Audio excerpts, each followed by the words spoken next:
Good morning to all my dear students of class 5th to 8th. Today I am here to teach you the subject Sanskrit. जैसा कि हम सभी जानते हैं कि इससे पहले आपने संस्कृत कभी नहीं पढ़ा. First time introduced to Sanskrit subject, so you don't know how to study. Sanskrit पढ़ने के लिए सबसे पहले कुछ बेसिक चीज़ें जानना ज़रूरी है. तो आज हम आपको सबसे पहले कुछ बेसिक चीज़ों के बारे में बताएंगे. वो है संस्कृत वर्णमाला. संस्कृत वर्णमाला, संस्कृत अल्फ़ाबेट. संस्कृत वर्णमाला वर्णों के क्रमबद्ध व्यवस्थित समूह को वर्णमाला कहते हैं. जैसा कि आप हिंदी में भी पढ़ चुके हैं. वर्णों के व्यवस्थित क्रमबद्ध समूह को वर्णमाला कहते हैं. आइए संस्कृत वर्णमाला से परिचय लेते हैं. संस्कृत वर्णमाला में 13 स्वर और 33 व्यंजन होते हैं. स्वरों का उच्चारण स्वतंत्र रूप से किया जाता है, जबकि व्यंजन स्वरों की सहायता से बोले जाते हैं. स्वरों को बोलने के लिए हमें किसी दूसरे वर्ण की आवश्यकता नहीं पड़ती, जबकि व्यंजन को बोलने के लिए हमें स्वर की आवश्यकता पड़ती है. स्वर वर्णः अ, आ, इ, उ, ऊ, ऋ, ऋ, ए, ऐ, ओ, औ. ये 13 वर्ण हैं संस्कृत स्वर के.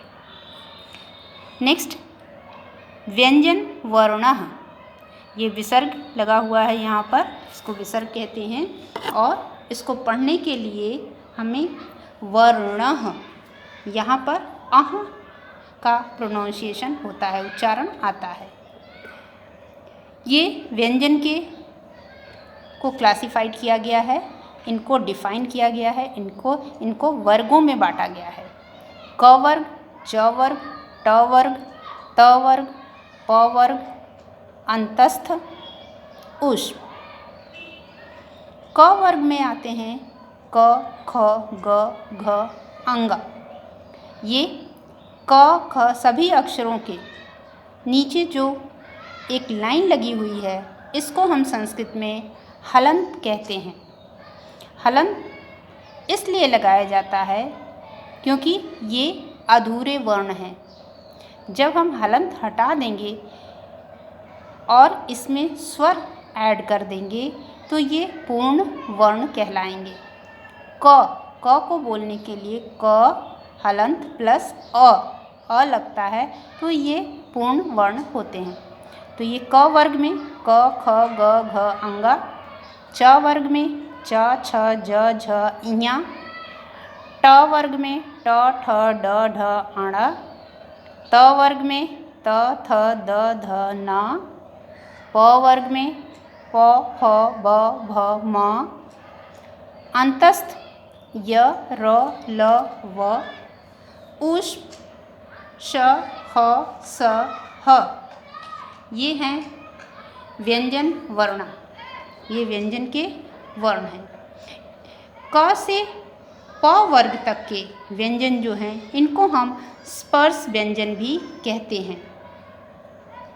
स्पर्श व्यंजन का मतलब होता है कि हमारे जीभ, हमारे दांत, हमारे तालू, इन सबको हमारे जो जीभ है, टंग है, वो स्पर्श करती है, तब ये व्यंजन का उच्चारण होता है.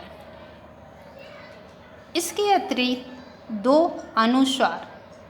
अनुस्वार अंग, विसर्ग, आह व्यंजन वर्णों में न होते हुए भी वर्णों की तरह कार्य करते हैं. विशेष सभी व्यंजन मूल रूप से हलंत, जैसा कि हमने ऊपर आपको बताया, होते हैं. जब उनमें अ स्वर मिल जाता है तो हलंत का लोप हो जाता है.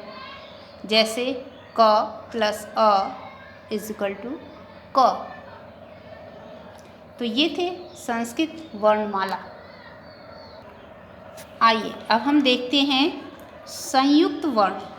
संयुक्त वर्ण मीन्स जब दो व्यंजनों को मिलाकर एक कर दिया जाता है तो वह संयुक्त वर्ण कहलाता है। क प्लस श प्लस अ इज इक्वल टू क्ष।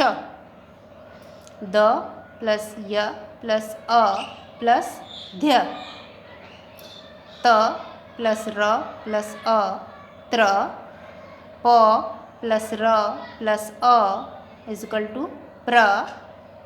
ज प्लस इया प्लस अ इज इक्वल टू ज्ञ। द प्लस ध प्लस अ इज इक्वल टू ध। श प्लस र प्लस अ इज इक्वल टू श्र। ह प्लस व प्लस अ इज इक्वल टू हव। ये थे संयुक्त वर्ण। दो वर्णों को मिलाकर जब एक वर्ण बनता है तो उसे कहते हैं संयुक्त वर्ण। वर्ण संयोगः अलग अलग हुए वर्णों को मिलाने की प्रक्रिया वर्ण संयोग कहलाती है। संधि संयोग मीन्स संधि कराना, मेल कराना। फ प्लस अ प्लस ल प्लस आ प्लस न प्लस ई। फ ला नी फलानी। म प्लस अ प्लस ह प्लस ई प्लस ल प्लस आ। म ही ला महिला। व प्लस ई प्लस ज प्लस ञ प्लस आ प्लस न प्लस अ प्लस म इज इक्वल टू विज्ञान।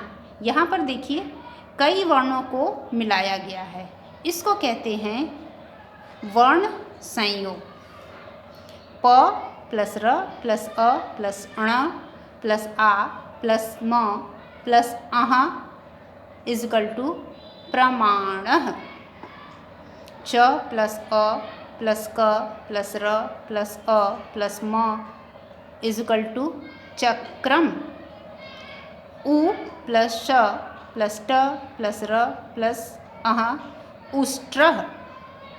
श प्लस र प्लस अ प्लस द प्लस ध प्लस आ इज इक्वल टू श्रद्धा।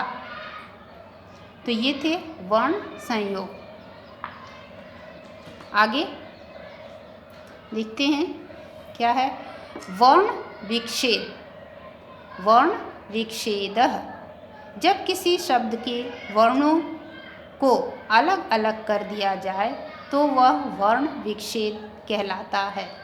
शब्द के अंत में जो अक्षर हो उसी अंत वाला वह शब्द कहलाता है। बाल इज इक्वल टू ब धन आ धन ल प्लस अ। बाल ये अकारांत, शब्द के अंत में अ आ रहा है इसलिए इसे अकारांत शब्द कहते हैं। च ट का इज इक्वल टू च प्लस अ प्लस ट प्लस अ प्लस क प्लस आ। चटका शब्द के अंत में आ रहा है इसलिए ये शब्द आकारांत शब्द कहलाता है। पत्राणि प प्लस अ प्लस त प्लस र प्लस आ प्लस ण प्लस ई। पत्राणि शब्द के अंत में ई शब्द आ रहा है इसलिए ये शब्द इकारांत शब्द कहलाता है। विद्यार्थी व प्लस ई प्लस द प्लस य प्लस आ प्लस र प्लस थ प्लस ई।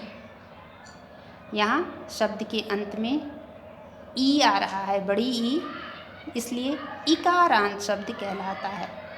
साधु साधु स प्लस आ प्लस ध प्लस उ। यहाँ शब्द के अंत में उ अक्षर आ रहा है इसलिए यहाँ पर उकारांत शब्द कहलाएगा।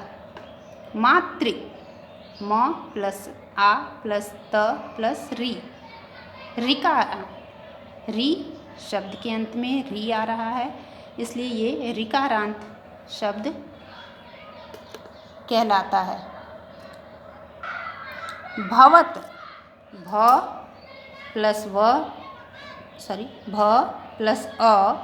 प्लस व प्लस अ प्लस त भवत। यहाँ हलंत, त के साथ हलंत, व्यंजनांत, व्यंजन से अंत हो रहा है, त व्यंजन है तो ये हलंत से अंत हो रहा है, तो इसलिए इसको व्यंजनांत शब्द कहते हैं। आज की क्लास में बस इतना ही। आपको इसके अभ्यास कार्य की फ़ोटोकॉपी भेज दी जाएगी। आप उसका अभ्यास अपनी कॉपी में लिखकर करेंगे।